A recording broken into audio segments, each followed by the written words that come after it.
Ma peinture est une vaste enquête. Elle m'apparaît toujours comme un objet non identifié qui m'est bizarrement totalement étranger. Elle me propose une multiplicité d'indices, une multiplicité d'hypothèses. Elle est construite sur une succession d'échecs, des équations impossibles à résoudre. Parfois, même souvent, elle me donne beaucoup de joie. On peut même parler de jouissance. L'atelier est l'endroit, le territoire du jeu. Je joue à l'atelier. Je suis comme une enfant qui joue. Et du jeu, JE. Ma peinture est sans programme. Je n'ai pas un programme préétabli. Je n'ai pas de concept prédéfini. C'est ma peinture qui me fait avancer, qui me donne les réponses. Elle se tisse avec plusieurs niveaux de lecture possibles. Je souhaite donner au spectateur de ma peinture, le plus de liberté possible dans son interprétation. C'est la personne qui regarde ma peinture qui a les réponses. Voilà, c'est pas moi. Mon histoire personnelle se mêle à la grande histoire. C'est pourquoi la question de l'engagement est une des questions qui traversent ma peinture.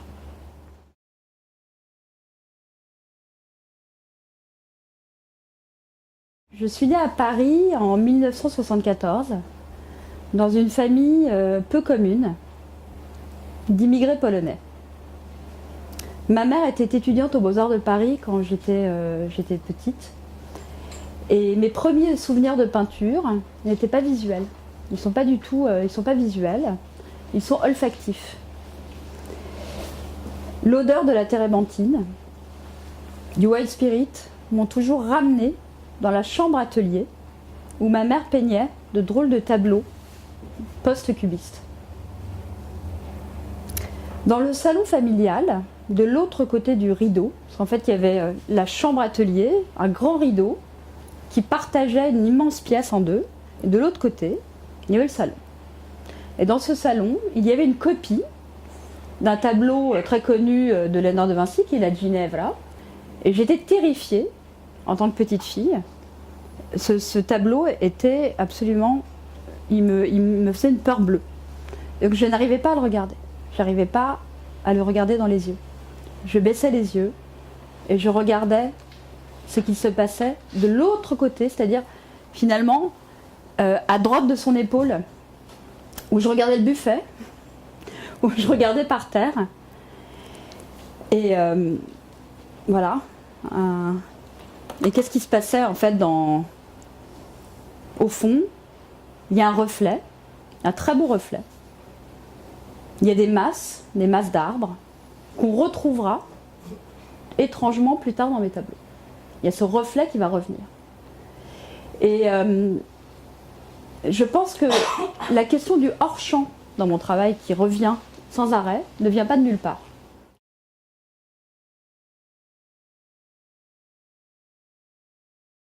Je suis rentrée aux Beaux-Arts et j'aimais pas du tout l'ambiance des Beaux-Arts de Paris, la manière dont était construite en fait, la relation à l'atelier. J'avais beaucoup de mal à peindre finalement avec le regard de l'autre. J'aimais pas du tout ça. Enfin, j'ai vraiment besoin d'une grande intimité, d'une grande solitude quand je peins. Et je trouvais que le regard des autres était très pénible. Et du coup, je me réfugiais beaucoup dans les cours théoriques. Je préférais les cours théoriques d'Alain Bonfant, de Marcelin Plenay. Je me sentais beaucoup plus à l'aise.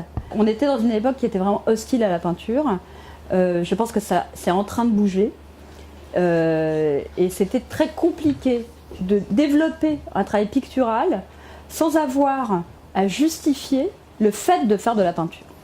Alors, j'ai quand même fait quelque chose d'intéressant, c'est que je suis partie en Grèce en Erasmus et je suis allée peindre les paysages de Grèce toute seule sur les îles grecques et je peignais la nuit, des vues de nuit et là j'ai commencé vraiment à apprécier la peinture. Donc les premiers moments vraiment intenses de peinture ont été en Grèce. C'était aux Beaux-Arts d'Athènes.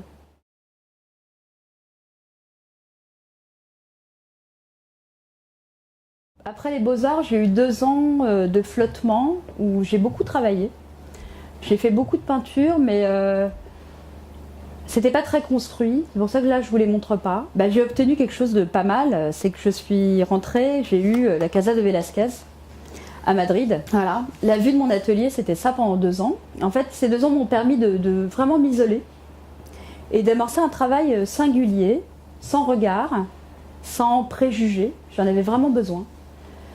Et c'est en inspectant tout d'abord le travail de Velázquez, Casa Velázquez, je me suis dit tiens, je vais aller regarder le travail de Velázquez. Voilà. Donc là c'est Pablo de Valladolid, 1632. Là le problème c'est que l'image n'est pas très nette, mais on voit une ombre. Grâce à cette ombre, on voit l'espace en fait. L'espace se crée grâce à l'ombre. Et celui-là, c'est Cayabasillos. Il a été fait en 1637. Et là, exactement de la même manière, je vais regarder plutôt le repentir. Et finalement, ce sont les repentirs et les ombres qui attirent mon œil. Évidemment, chez Velázquez, c'est absolument sublime aussi. Tout ce qui se passe dans le regard, le rapport au portrait. Oui, mais c'était pas ton problème. Et c'était pas mon problème. Je vous remets un détail d'un des plus beaux tableaux de Velázquez, c'est la forge. Et donc on voit dans Velázquez ce qui est superbe, c'est que c'est l'amorce de la modernité. Mais d'une manière de voir la modernité, qu'on retrouve après chez Manet, qui est de rendre l'air. C'est finalement un des premiers impressionnistes. On voit l'air autour, il y a de l'air autour de nous. C'est-à-dire qu'il y a une vibration, de la chair, et de l'air qui est palpable. Et c'est ça que je regarde. Là, on peut vraiment constater qu'il y a un rapport assez fou entre ce tableau, celui-ci, et celui-là. Et ces 3 tableaux vont m'aider à construire ma première palette et vont m'aider à construire mes premiers tableaux pour moi, valable.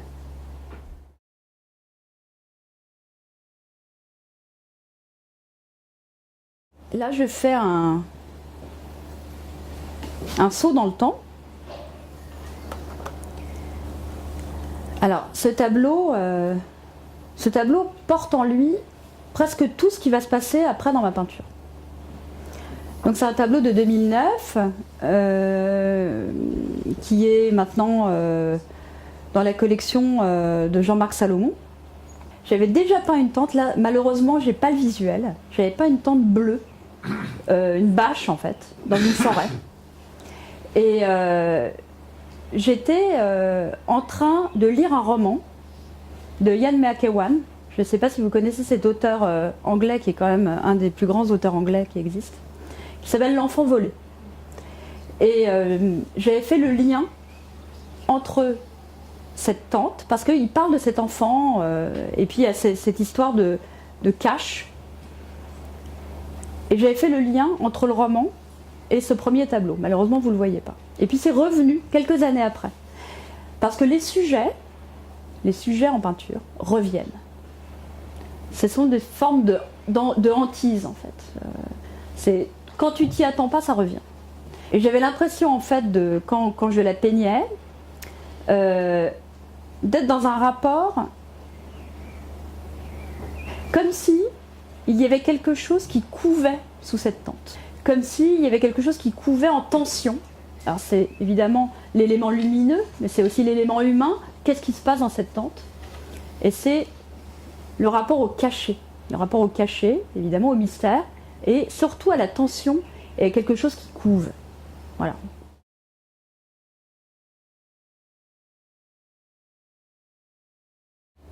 Donc à ce moment-là, ma palette se déplace et ma façon de travailler aussi.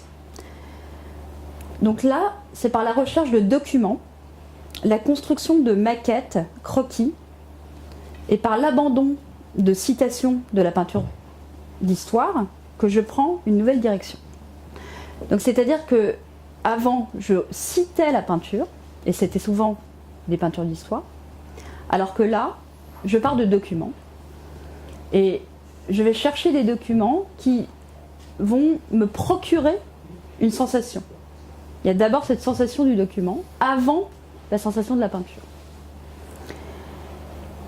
Chez moi, la maquette n'est jamais figée. C'est-à-dire qu'il y a des peintres qui vont avoir une maquette, qui vont construire. Il y a plein de manières de construire une maquette en peinture. Alors moi, je vais faire une première maquette, une maquette ou un croquis, mais dans ma manière de peindre, la maquette ou le tableau va totalement se déplacer par le geste. C'est-à-dire que, en peignant, je vais trouver des moyens de déplacement. Tu fais partie de ces peintres qui laissent la peinture prendre le pouvoir, en fait. Ouais. Au fur et à mesure, il y a un début, ouais. Mais tu ne garantis pas de la fin. C'est elle qui... C'est elle qui mène la danse. Qui se fait. Ouais, c'est la peinture qui mène la danse. Elle-même, en fait. Exactement. La peinture a une pensée, ça j'en suis sûre. C'est-à-dire qu'elle me dépasse et elle me soumet, finalement. Je suis un peu soumise à ma peinture. Je vais essayer de retrouver un tout petit peu le fil. Donc là, je commence à peindre toujours mes fonds avec une couleur fluorescente. Et donc j'ai préparé à l'acrylique ou bien jaune fluo, ou alors vert fluo, ou alors rose fluo. Mon ambition de peinture, c'est que la peinture, ce que je vais essayer de créer, c'est que la lumière, qu'il y ait une lumière qui vienne du tableau, qui surgisse du tableau.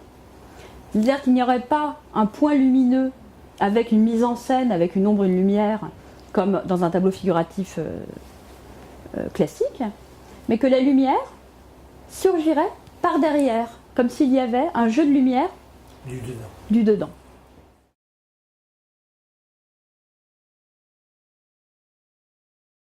On se construit toujours avec des pairs en peinture. Alors, j'en ai cité que quelques-uns, pour moi les plus importants. Il y a Philippe Guston. Et là, je suis sûre que vous voyez aucun rapport avec ce que vous avez vu pour le moment, mais c'est pas grave. Il y a Anselm Kiefer. Et là, c'est une aquarelle, et je me demande si je préfère pas les aquarelles. Il y a Spieleart. Voilà, ça c'est deux Spieleart absolument magnifiques. Magritte. Et pas du tout pour le côté surréaliste. Et ça, c'est un de mes tableaux préférés de Magritte. Là, et là, on voit les rapports. J'imagine qu'on voit vraiment le rapport avec mon travail.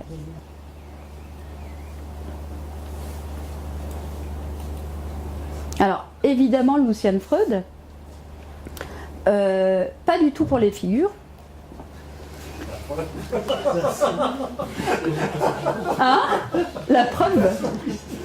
Ah ouais. Et pour les chaussons, exactement. Mais exactement. C'est pour ce qui se passe derrière. C'est pour ce qui se passe au sol. C'est une question de matière. C'est une question de matérialisation de la chair, évidemment, mais de la chair de manière abstraite. La chair de la peinture. C'est de la chair de la peinture. Après, ce qu'il raconte, je m'en fiche. Mais complètement. Voilà, je trouve ça vachement intéressant, hein, mais c'est pas ça qui va me toucher dans la peinture. C'est-à-dire que toute peinture, je la regarde de manière totalement abstraite. Je la regarde que pour ce qu'elle donne au niveau de son incarnation, de son rapport à l'incarnation de la peinture. C'est-à-dire que ce n'est pas ce que ça raconte, c'est ce que ça ne raconte pas, ce qui va m'intéresser. C'est-à-dire que ce qui va m'intéresser là chez Freud, c'est sa palette, ses chaussons et ce qui se passe à ses pieds. Et c'est je pense, des morceaux de peinture très très jouissifs pour un peintre ou pour quelqu'un qui aime vraiment la peinture. Parce que finalement, c'est dans ces endroits-là que le peintre se lâche, qu'il y a l'intimité la plus forte du peintre, c'est dans les non-endroits, je dirais. C'est comme si il y avait quelque chose qui se lâchait, il n'essaye pas de peindre absolument quelque chose qui raconte. Et c'est le non-récit qui m'intéresse. Bon, évidemment, c'est un peu trop évident même, Baselis. Pas évident quand on regarde mon travail, hein. Mais c'est pas évident, mais pour moi c'est une évidence. Lui, le personnage, l'histoire, le rapport à l'histoire dans le travail.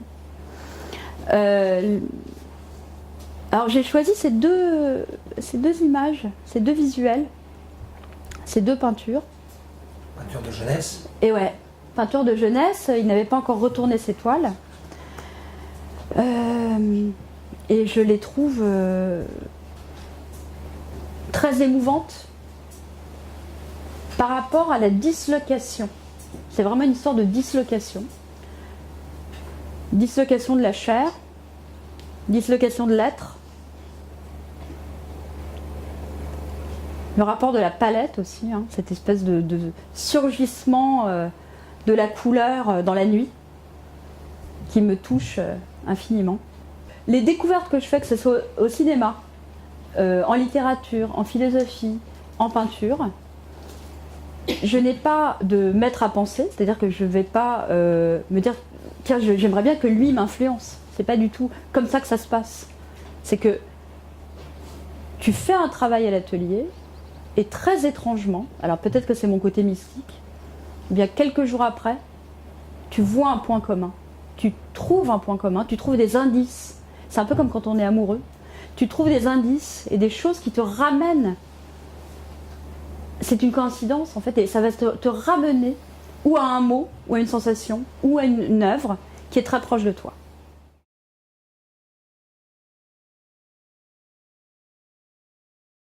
Cette série a été exposée à Lyon. Ça a été alors je l'ai exposée dans une galerie qui s'appelle Françoise Besson à Lyon en 2010-2011. Ça a été ma deuxième galerie. C'était une super expo. Ça a été un super succès. Je suis restée 2-3 ans avec elle. Et puis après, comme dans beaucoup de rapports avec les galeries, ça s'est moins bien passé. Et puis je suis passée à autre chose. Dans la série donc Jacob's Ladder, j'ai recherché des documents d'aires de jeu d'enfants que je confrontais à des champs de bataille de la guerre de sécession. Et en fait, comme pour les autres premiers tableaux, je faisais sans préméditation. Je me suis dit, tiens, je vais peindre la guerre. C'est que je suis tombée sur un petit fascicule, un petit livre sur des photos de la guerre de sécession. Les photos, je les trouvais absolument magnifiques. C'était des photos en noir et blanc, évidemment. Très chargées,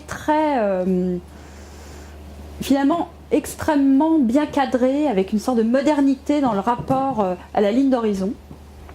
Et puis, c'était à l'époque où mon premier enfant était très petit, donc j'allais beaucoup dans les aires de jeu. Et je trouvais que le rapport à l'aire de jeu, au toboggan, à la plasticité en fait, du toboggan, était très intéressant à peindre. Et j'ai superposé ces images, et donc ça a donné cette série. Ça, c'est un petit toboggan rose que j'ai appelé Pink. J'aime beaucoup ce tableau, qui est plein de fumée.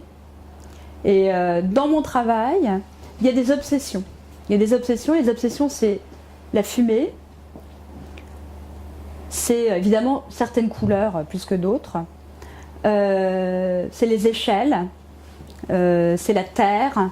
Ça va être le ciel, la nuit. Il y a vraiment comme une obsession qui va revenir tout le temps. Et ce tableau, comme s'il coulait, comme s'il était en dislocation totale. En fait, c'est un peu comme si on avait tiré une bombe sur un toboggan.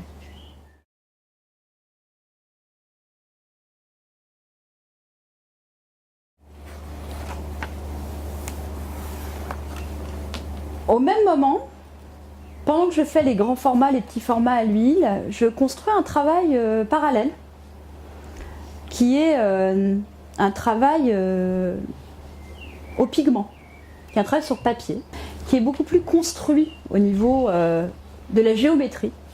Il y a un rapport plus géométrique, il y a un rapport plus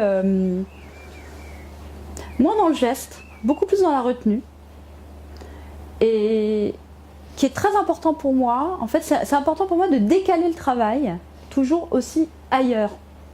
C'est-à-dire que quand tu restes trop sur une technique, je pense que tu perds de la sensation.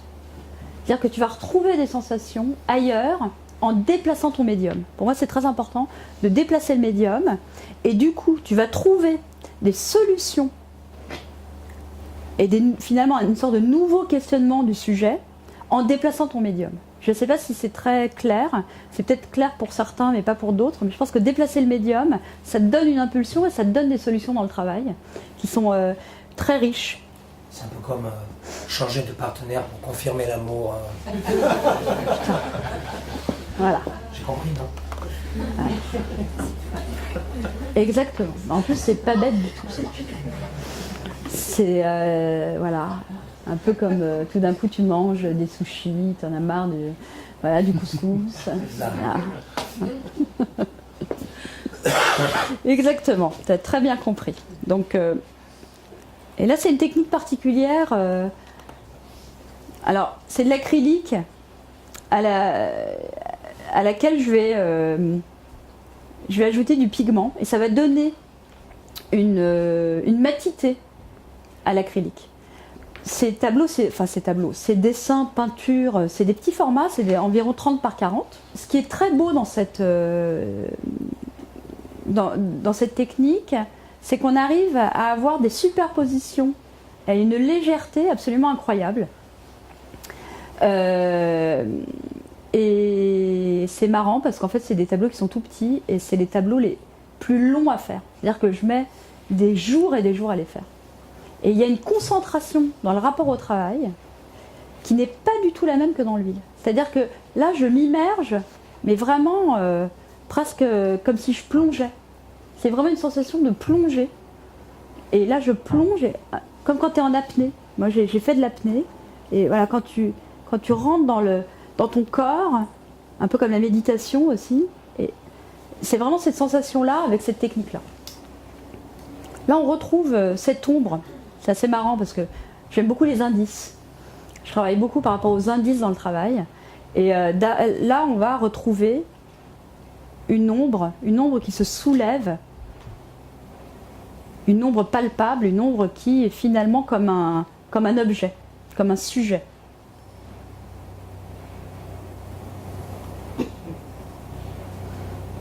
Et donc, toujours à côté, il y a aussi le travail de fusain qui se met en place à ce moment-là. C'est du fusain sur toile. Celui-ci fait à peu près 130 par 97. Et ce travail de fusain, c'est presque comme si c'était le dernier maillon de la chaîne. C'est-à-dire que souvent, on fait des dessins préparatoires, et moi c'est le contraire. C'est la dernière étape. Le dessin, il vient vraiment après tout le cheminement de peinture, tout le geste pictural, et c'est encore une fois pas le même geste, pas le même rapport, et même pas du tout le même rapport au document. Ce qui est aussi intéressant dans le fusain, c'est le rapport, évidemment, hein, vous allez trouver ça presque évident, hein, un peu bête, c'est le rapport au creux, au blanc, et c'est le rapport au fait que quand tu travailles au fusain, tu vas aller creuser avec ta gomme. Donc c'est, au lieu de recouvrir, tu découvres. Et ça, c'est encore une autre sensation. Donc là, on retrouve une vue de la guerre de Sécession avec un plongeoir. Super. Ça, c'est un des derniers fusains.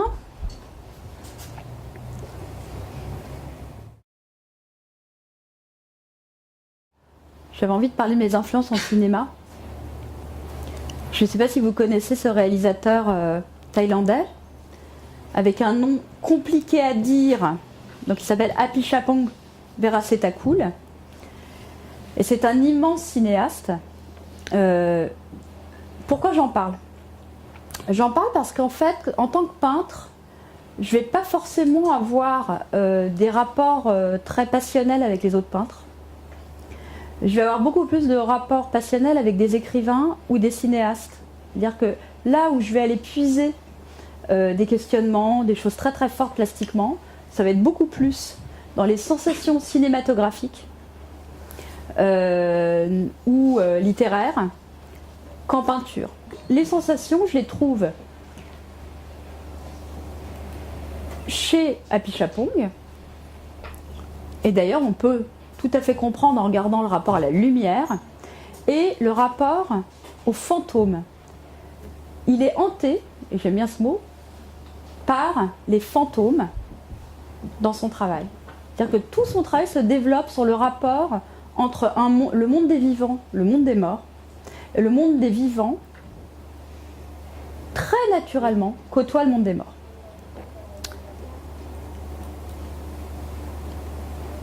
Une apparition.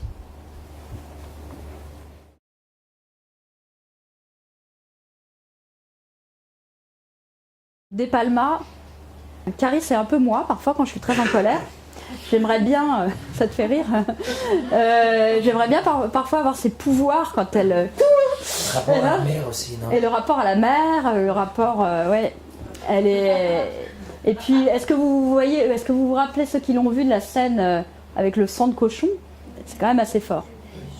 Et le saut. Et le saut qui Et tombe. Travolta dans son meilleur rôle. Ouais. Qui meurt foudroyé par le regard de Carrie.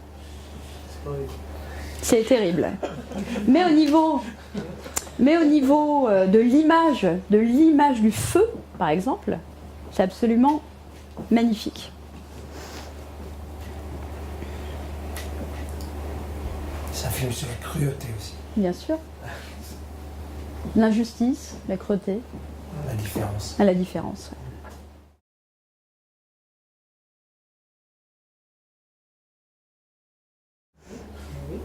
Alors, je ne sais pas si vous avez vu ce film.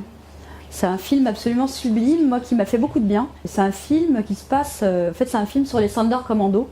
C'était ceux qui étaient obligés de mettre leurs compatriotes, de les mener à la chambre à gaz et au four durant la Seconde Guerre mondiale. Et c'est de la caméra à l'épaule, pas mal. Et c'est de la caméra à l'épaule, exactement. J'ai eu très très peur en rentrant dans la salle. Je me suis dit, est-ce que t'y vas pas, tu vas t'effondrer. Voilà, j'avais vraiment la chocotte. Et en fait, j'y suis allée. Je me suis dit, bon, voilà, t'y vas. Puis si ça va pas, tu t'en vas. Et en fait, bizarrement, très très vite, je vais peut-être vous choquer quand je vais vous dire ça, mais je me suis sentie en famille. Je me suis sentie complètement chez moi. Je me suis sentie chez moi par rapport aux sensations que procurait le film, comment c'était filmé. Je me suis sentie aussi en famille tout simplement parce que plastiquement c'est absolument magnifique. Mais en sortant, je me suis dit mais c'est fou parce que je retrouve exactement ce que me racontait mon grand-père. C'est-à-dire une vie avec énormément de bruit. Parce qu'on s'imagine évidemment, parce qu'il y a eu toute une réponse picturale, une réponse à la Shoah qui a été le noir, le gris et de ne pas parler. Il y a toute une réponse comme ça. Et en fait, quand tu regardes le film de la Sonnemesse, c'est une réponse aussi tout à fait possible qui est le bruit, la couleur et le rapport finalement à la réalité. Un rapport finalement assez réaliste à l'image. Et je me suis sentie très bien dans ce film. Très bien, bon, je suis un peu fort, mais en tout cas, chez moi.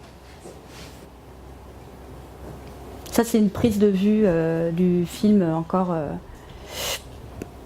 Le Fils de Saul. Ça, c'est mon grand-père 2 ans après les camps. Je voulais juste le montrer. Je voulais juste montrer cette photo plutôt. Et on dit qu'on peint pour quelqu'un, et moi je peins beaucoup pour lui.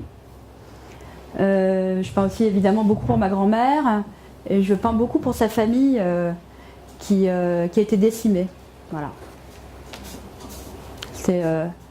Voilà, j'avais besoin de vous le montrer.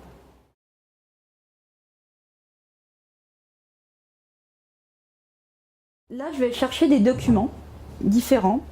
C'est des documents de faits divers que je mêle à des photographies prises en fait dans des chantiers, des petits bouts de chantier en Bourgogne. Voilà. C'est très poétique, hein, comme des arrière-cours. Et là, j'étale les photos devant moi et c'est un peu comme un jeu de cartes. Je tente de résoudre, parce que c'est vraiment une tentative de résolution, hein, les tableaux pour moi. C'est vraiment comme des équations où j'essaie de donner de résoudre des choses. J'essaie de résoudre ces problématiques plastiques avec toujours cette ligne jaune ou cette forme jaune qui vient finalement questionner le rapport au geste, qui vient par-dessus ce rapport gestuel et qui va venir le fractionner. C'est un rapport qui se fait au niveau des sensations. Le mou va côtoyer le dur et les formes sont de moins en moins pleinement figuratives ou pleinement abstraites. D'ailleurs, ce tableau, celui-ci, je l'ai appelé au bord de. C'est vraiment au bord. Et j'étais dans un questionnement de comment tu arrives à faire tenir un tableau qui serait les deux. Et ça, c'est vraiment une question qui me taraude. Comment tu arrives à faire un tableau qui soit en même temps figuratif et en même temps abstrait? Est-ce que c'est une possibilité? Et dans ces tableaux, dans cette série-là, il y a vraiment une radicalité par rapport aux autres, par rapport à cette forme très particulière. Et là, les titres en polonais, d'ailleurs, commencent à arriver. Donc, ce tableau s'appelle Elektryczne, avec mon accent terrible. Celui-là, c'est Saturne. Il n'est pas du tout polonais, mais c'est une petite série de petits tableaux.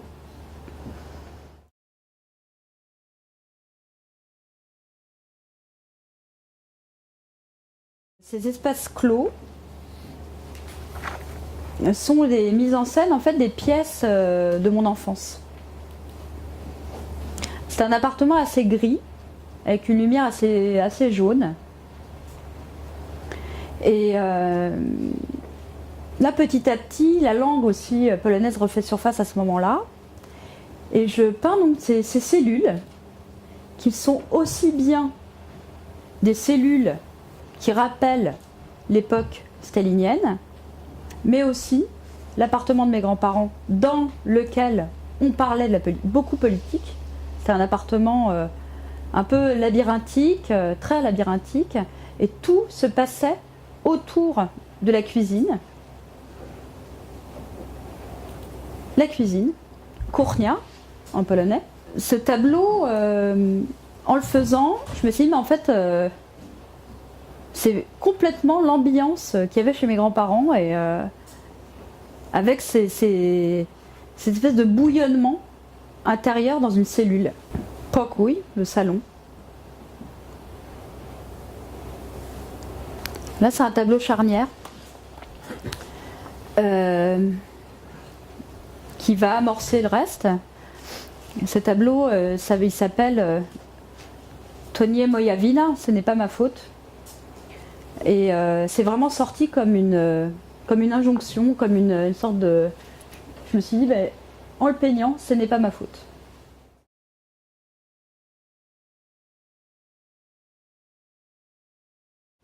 On va parler de l'atelier un peu.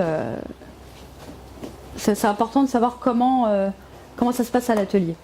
Je vous ai mis une belle photo d'un photographe anglais qui s'appelle Anthony Lissette, qui était venu me prendre en photo à l'atelier. Et donc là, on me voit entourée de mes tableaux. Là, j'ai changé d'atelier, mais cet atelier, je l'aimais beaucoup, même s'il était en demi-sous-sol avec une lumière électrique, Moi, j'aime pas du tout la lumière du jour pour travailler. J'aime beaucoup la lumière électrique. J'aime beaucoup me cacher dans l'espace de l'atelier. Quand j'arrive à l'atelier, alors déjà j'ai besoin d'un temps entre le moment où je sors de la maison, j'ai besoin de sortir de la maison et de faire un petit trajet. Et ce trajet est important pour, ou bien si je prends le métro pour aller à l'atelier, pour lire et fantasmer sur ce que je vais faire à l'atelier. J'ai toujours besoin de ce moment. Et là maintenant j'y vais à pied. Et je ne pourrais pas travailler chez moi par exemple. J'ai vraiment besoin d'avoir un atelier à l'extérieur pour avoir ce temps, ce laps de temps d'excitation et de fantasme. Quand j'arrive à l'atelier, il y a toujours un moment un peu flottant où j'ai peur de regarder mes tableaux, vraiment. Je suis pas du tout à l'aise, mais alors pas du tout, j'emmène pas vraiment large. Et à un moment donné, il me faut quand même pas mal de temps, parfois même 1 heure, avant de commencer à sortir les tableaux ou le tableau, commencer vraiment à me mettre au travail. Et je travaille bien au bout de 3 heures. C'est pour ça qu'en fait, de plus en plus d'ailleurs, avec l'âge, j'ai de plus en plus besoin de temps d'adaptation dans l'atelier, d'un véritable temps. J'aimerais bien aller vite, hein, j'aimerais bien me mettre dans le travail comme ça et puis arriver à ne pas en sortir pendant longtemps. Mais en fait, j'ai vraiment besoin de cet immense temps de concentration. Et ce qu'on recherche en peignant, enfin ce que moi je recherche en faisant ma peinture, c'est quelques heures ou quelques minutes parfois seulement, où on est totalement immergé dans le travail et où finalement on n'est plus présent, on n'est plus du tout là. On est dans une sorte d'espace flottant et je pense, en tout cas voilà, personnellement, c'est le temps de quand on est enfant. C'est le temps de quand on joue enfant et qu'on oublie le reste du monde. Et pour moi, la peinture, c'est ce temps-là, c'est ce moment-là où je ne cherche plus du tout à être parmi les autres, mais je suis bien avec moi-même. En fait, c'est ce moment de solitude, ce grand moment de solitude absolument formidable et d'être au plus près d'une sensation.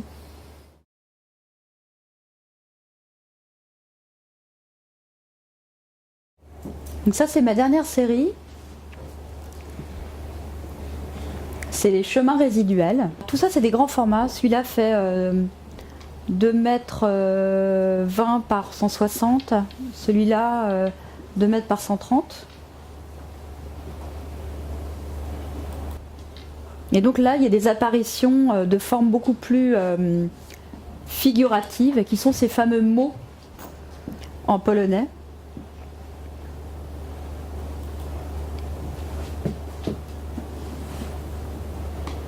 Alors ce tableau me fait beaucoup rire.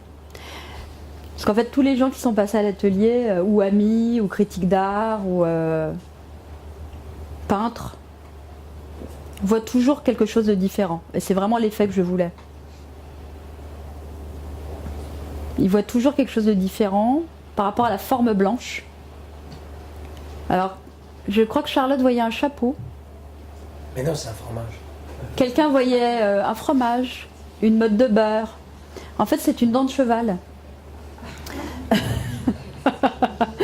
C'est une dent de cheval que j'ai photographiée. Je la trouvais absolument craquante. Alors ça, c'est les petits formats sur papier à l'huile.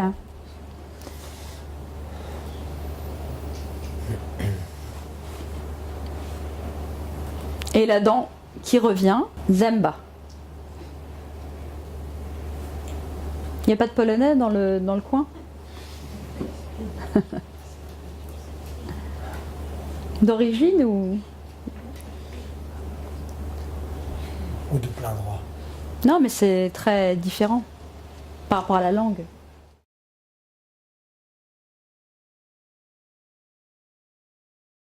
J'aime beaucoup cette phrase de Gombrowicz qui est un auteur, penseur polonais très important. La société est comme l'eau qui bout.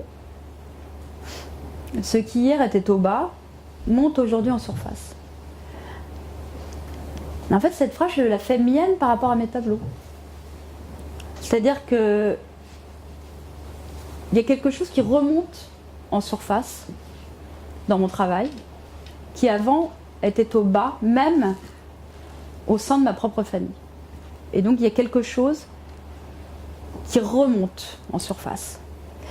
Mais je pense aussi à des pays qui me touchent beaucoup, qui est la Pologne en ce moment. On essaye en ce moment d'oublier le passé. On essaye d'oublier et la Shoah et le bolchevisme. Et les choses vont indéniablement remonter en surface un jour. Voilà. Ça, on n'y coupera pas. Quand tu fais de la peinture, ou quand tu fais d'ailleurs tout autre art, si tu es honnête avec toi-même, les choses apparaissent et remontent à la surface. Et tu fais avec.